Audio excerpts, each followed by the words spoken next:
Okay, so we're diving into a topic today that's both really important and honestly pretty heavy. We're going to be looking at the lives of teenagers in Nigeria, specifically through this book, The Teenager and Endangered Species by Ellis Mbeku. And let me tell you, this book, it doesn't sugarcoat anything. It tackles some really tough social issues head on. But here's the thing, Mbeku doesn't just dump a load of problems on you and leave you there. What makes this book unique is how it uses storytelling. Each chapter is like a window into a different teenager's life, each grappling with a different vice. And within those stories, you find these glimmers of hope, these moments where Mbeku pushes you to think, okay, what can we do about this?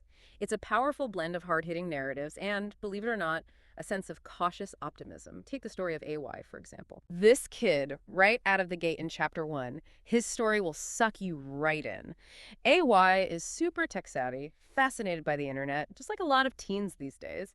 But that ambition for, making it big quick leads him down a really dangerous path. Think about this. He gets lured into one of those online investment schemes, the kind that promises you'll be rolling in cash overnight. Flashy websites, screenshots of supposed earnings, the whole nine yards. And of course, it's all fake.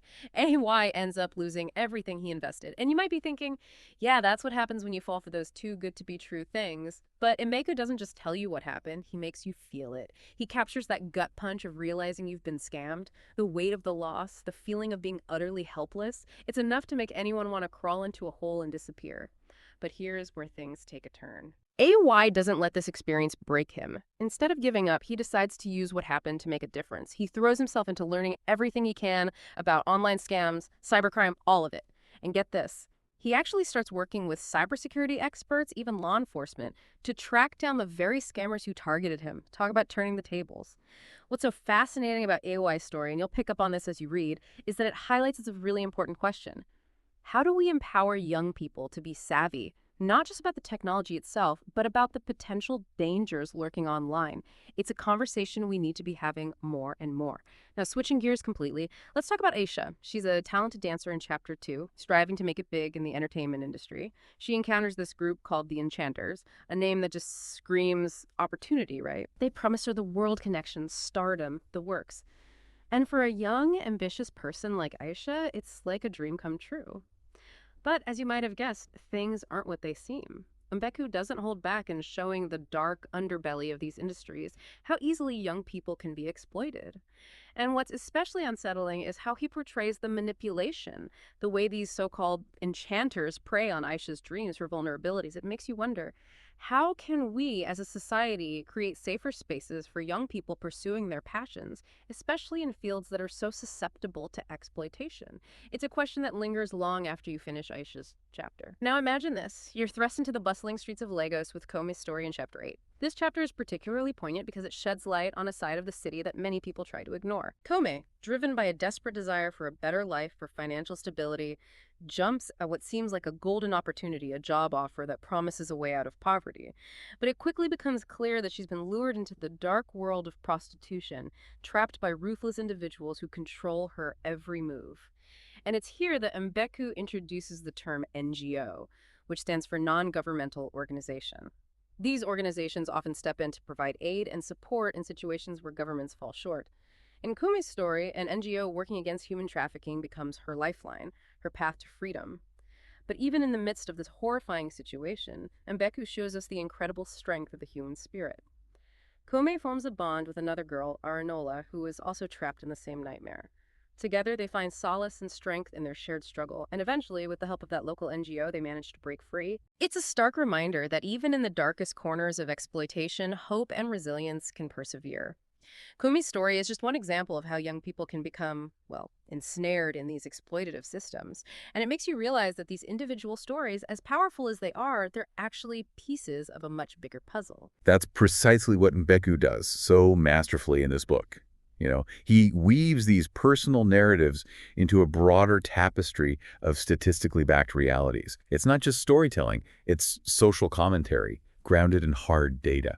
You're absolutely right. I mean, the book doesn't just rely on anecdotes to make its point. It hits you with these staggering statistics about Nigerian teenagers that are, to be honest, pretty alarming. For instance, let's talk about teen pregnancy. Did you know that, according to UNICEF, nearly 1 in 5 Nigerian girls between the ages of 15 and 19 have already started having children? Wow, 1 in 5. That number really drives home the urgency of the issue. And, you start to see the global scale of this when the book mentions that around 12 million girls in that same age group give birth each year worldwide. It's a stark reminder that this isn't just a Nigerian problem, it's a global crisis. Precisely. And then we have the often invisible crisis of mental health. And Beku highlights this by citing the World Health Organization, which estimates that globally 10 to 20% of adolescents experience mental health conditions. But here's the catch. A significant number of them never receive a diagnosis or proper treatment. It's heartbreaking, really. And in Nigeria, the book points to a Nigerian mental health report that reveals a staggering statistic. 1 in 5 adolescents in Nigeria struggles with a mental health disorder, such as depression or anxiety. It's a crisis hidden in plain sight. And tragically, the lack of access to adequate mental health resources in Nigeria only exacerbates this problem, often leading to devastating outcomes. It's like a vicious cycle. The book also brings up the disheartening youth unemployment rates in Nigeria, which, according to the National Bureau of Statistics, are over 50%. When you couple that with the lack of mental health support, it creates a perfect storm for these young people. Absolutely. And then we layer on the pervasive presence of technology, which, as we've seen with AY, presents both incredible opportunities and inherent dangers. Cyberbullying, for instance, is rampant. The Nigerian Communications Commission estimates that it affects almost a third of all Nigerian teenagers. It's a double-edged sword, isn't it? I mean, the internet has the power to connect, educate, and empower, but it also opens the door to these really harmful behaviors and content. And then there's internet addiction, which, as Mbeku points out, affects about 25% of teenagers in Nigeria. Yes, and he dedicates an entire chapter to this, sharing Michael's story, a teenager who falls into the clutches of pornography addiction. It underscores this crucial point. The internet, while a powerful tool, can also become a breeding ground for harmful content and addictive behaviors, especially for vulnerable youth. It's a sobering thought. But what struck me while reading this book wasn't just the stark realities it presented, but the glimmer of hope Mbeku offers in the epilogue. It's not an ending, it's a call to action, a starting point for change. You've hit the nail on the head. What's crucial here is that Mbeku doesn't just leave us with these grim statistics and heart-wrenching stories. He reminds us that while the challenges are real, they're not insurmountable. He shifts the focus from problems to potential solutions. Exactly. And one of the most important solutions he highlights is the need for open, honest communication between teenagers and the adults in their lives. Parents, teachers, mentors, you name it. Yes, fostering those lines of communication is essential. And he doesn't stop there. He stresses the critical need for comprehensive sex education in Nigeria. Equipping young people with accurate information about their bodies, about healthy relationships, is paramount in addressing issues like teen pregnancy and the spread of sexually transmitted infections. It's about empowerment, isn't it? Giving these young people the knowledge and tools they need to make informed decisions about their lives. And it's not just about physical health, it's about mental health, too.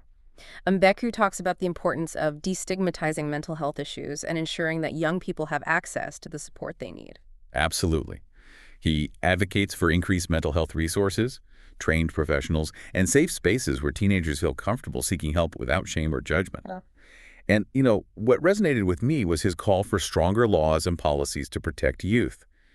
He argues that this isn't just about individual responsibility. It's about creating a society that prioritizes the well-being and safety of its most vulnerable members. He's pushing for systemic change, which is so crucial. It's about recognizing that these issues are complex and require a multifaceted approach. We can't just place the burden solely on the shoulders of teenagers. We need to create an environment that supports their growth and development. And that's where Mbeku's epilogue takes on this inspiring tone. It's not just about fixing problems, it's about fostering potential. He urges us to see beyond the challenges and recognize the incredible resilience, strength, and potential that these teenagers possess. It's about time we stop seeing teenagers as problems to be solved and start seeing them for what they are: resilient, resourceful, and full of potential. And that's what Mbeku wants us to remember. It's not about lowering expectations because of the challenges they face, right? It's about raising the bar for ourselves, for our communities, for our systems, to create an environment where these young people can thrive. And that's what I find so inspiring about the teenager and endangered species. It doesn't leave you feeling defeated, like, well, that's depressing. What can anyone do? Instead, it lays out a roadmap for action. It's a call to arms for everyone, parents, educators, policymakers, to step up and be the change we need to see for these teenagers. Yeah, and it's not just about grand gestures or sweeping policy changes. Sometimes the most powerful actions are the ones we take in our own lives, within our own circles of influence. You're right. It can be as simple as having honest conversations with the teenagers in our lives, really listening to their concerns, creating safe spaces for them to open up, and offering support without guilt. Those seemingly small actions, that willingness to connect and understand, can have a ripple effect. It's about fostering a sense of hope and possibility, showing these young people that they're not alone, that their voices matter, and that their futures are worth fighting for. And that brings us to a question for you to ponder as we wrap up this deep dive. What can you do in your own unique way to contribute to a brighter future for teenagers, not just in Nigeria, but everywhere? What conversations can you start? What actions can you take, big or small, to make a difference? Think about AY, turning his experience into a platform for change, advocating for internet safety and awareness. Or Aisha, finding the strength to break free from exploitation and using her story to help others. Or even Joshua, summoning the courage to speak up about abuse and begin his journey of healing.